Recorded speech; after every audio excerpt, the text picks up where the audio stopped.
Good morning, everyone. Pete Pardo here from Sea of Tranquility. Welcome to Day 9, another episode of albums that are 50 years old in 2021. Of course, this is the show we're running throughout the month of February. We're looking at one of the best years ever in the history of rock music, 1971.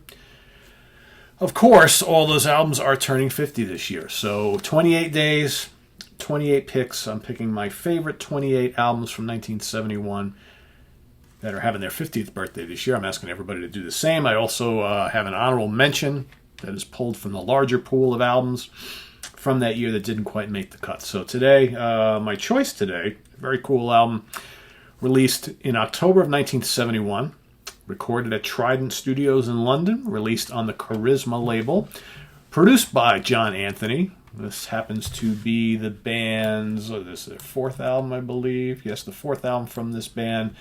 They are called Van de Graaff Generator. Pawn Hearts is the name of the album. Pretty notable release. For many people, not only perhaps their favorite album from this particular band, but this is a band that is much beloved. Their catalog, the members of the band, a lot of great songs. Definitely an eclectic sounding progressive rock band that didn't quite fit into any of the neat little categories like a Yes did, or a Jethro Tull, or a Genesis, or Pink Floyd, or ELP. They were much different than that. Really aggressive. I'm trying to think of the word to describe Peter Hamill, kind of like a poet type figure, but he had this really different vocal style. And of course, he also played guitars as well, and a little piano. You got David Jackson on saxophones and flutes. You've got Hugh Banton on Hammond and Farfisa organ, and of course Guy Evans on drums. And on this album, guest starring on a couple guitar solos, we have none other than Mr. Robert Fripp from King Crimson. Okay, so so back to the album. So an incredible release with mostly long tracks, right? You've got Lemmings, including Cog, starting off the album, right? 11 minutes and change. And you got Theme 1, okay, on certain pressings. Man Erg on other pressings, right? So Man Erg, another classic track from this band, 10 minutes in length. And then, of course, on side 2, you've got the mammoth epic track, A Plague of Lighthouse Keepers, which, is one of those songs that, and I get asked this question all the time. It's like, Pete, what are some of your favorite, prog epics from classic prog bands or, modern prog bands? And we're talking epic, 15 minutes plus. And this is one of those great ones that I almost never think about for whatever reason. You always go to the usual suspects. Supper's Ready and Close to the Edge, or, Awaken, or whatever, and I always tend to forget this one for whatever reason. So, but it's a great one. So, a really good album. This band's music is kind of mysterious and somber at times, chaotic at others. Not a very guitar-driven band. I mean, Hamill would play a bit more electric guitar later on, but early on it was mostly, some gentle acoustic guitar textures, but it was mostly, the piano and the Hammond organ and the saxophone that created that kind of wall of sound. Later on, they would use more electric guitar riffs. But here, what's cool about this album is you got Robert Fripp, laying down those trademark Frippian tones in a few spots, which is pretty neat. But, Van de Graaff Generator is not really easy listening music, and that's what's so great about it. So, and of course, you've got, the great cover art there. All right. Gotta love it. So that is my pick of the day. And my my honorable mention is a really cool band from Texas. Isn't it interesting how I think almost, not all of them, but almost a good chunk of the picks so far and over the last week plus, my favorite has been a British band and my runner-up has been an American band. That's going to happen again today. From Texas, Blood Rock 3, of course, their third album. I love these guys. Yeah, it's funny. I was listening to this morning while I was kind of, getting breakfast ready for myself and for the dogs. And I'm like, man, you know, in any other year, this would easily be in that top 28, easily, because it's really strong. I mean, you know, their first two albums are considered their classics, but the third album and USA, dynamite, really, really good. So if you don't, I've never listened to Blood Rock before. They're basically a U.S. hard rock band from the late 60s, early 70s. Crunchy guitars, loads of Hammond organ. Think kind of Grand Funk Railroad meets like Deep Purple, Uriah Heep. That's kind of how I've always kind of explained these guys. Two guitar players, keyboards, drums, vocals, bass, produced by Terry Knight. There's that Grand Funk Railroad kind of tie in there. But some great songs on here. Jessica, Whiskey Vengeance, and Breach of Lease are the big, heavy tunes on here. All right.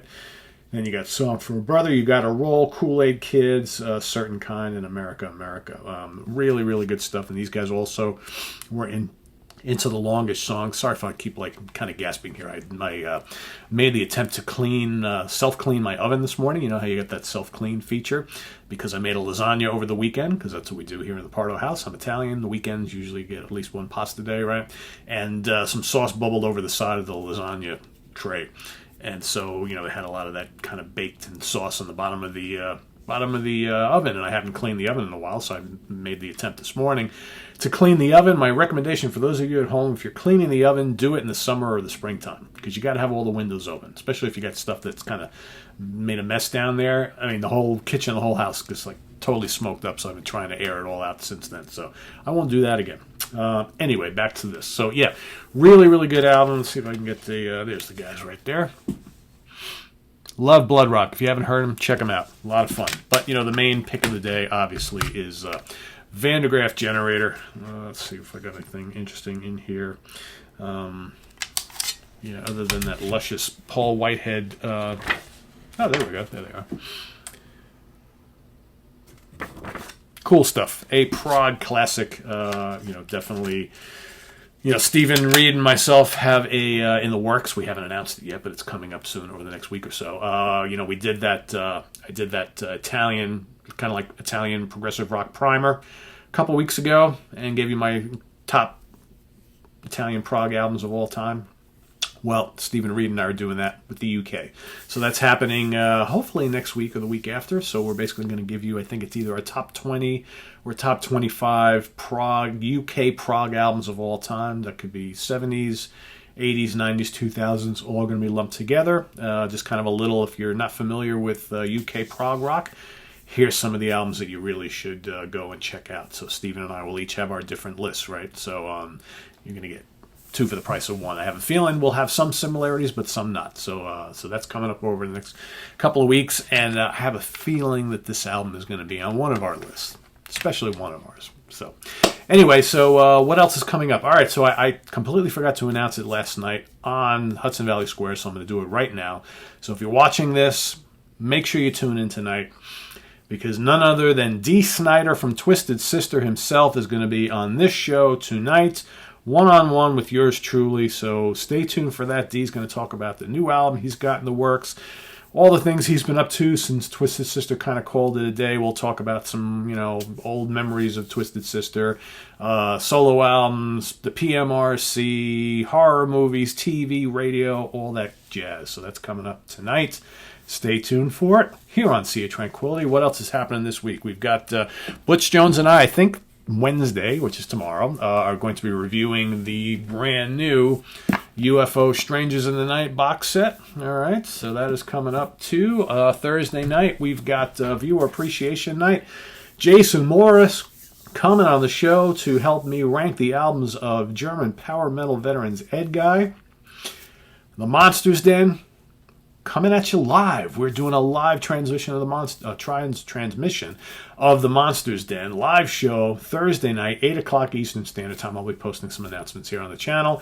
Rich Catino, Chris Allo, and myself will be talking about some of our favorite serial killer films, as well as taking your questions and comments. So that's happening live, 8 o'clock p.m. Eastern Standard Time this Thursday, the Monsters Den. Stay tuned for that. Martin Popoff and I will be doing part 2 of our Perfect Album series this Friday.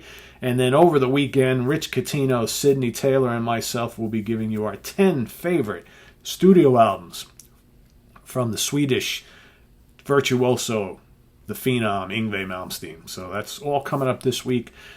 Lots more next week as well, so stay tuned. And thanks for watching, and we'll see you real soon. Remember, if you like what you see, please do hit that subscribe button. Please do consider making a donation to the channel via the Ko-Fi link below. And we got the merch site up there as well. All sorts of cool t-shirts and mugs and things like that, hats and hoodies and stickers and all sorts of Sea of Tranquility fun stuff. So check that out as well. And we'll see you tomorrow morning with day 10. All right? And stay tuned for D. Snyder tonight. Take care, everybody. Bye-bye.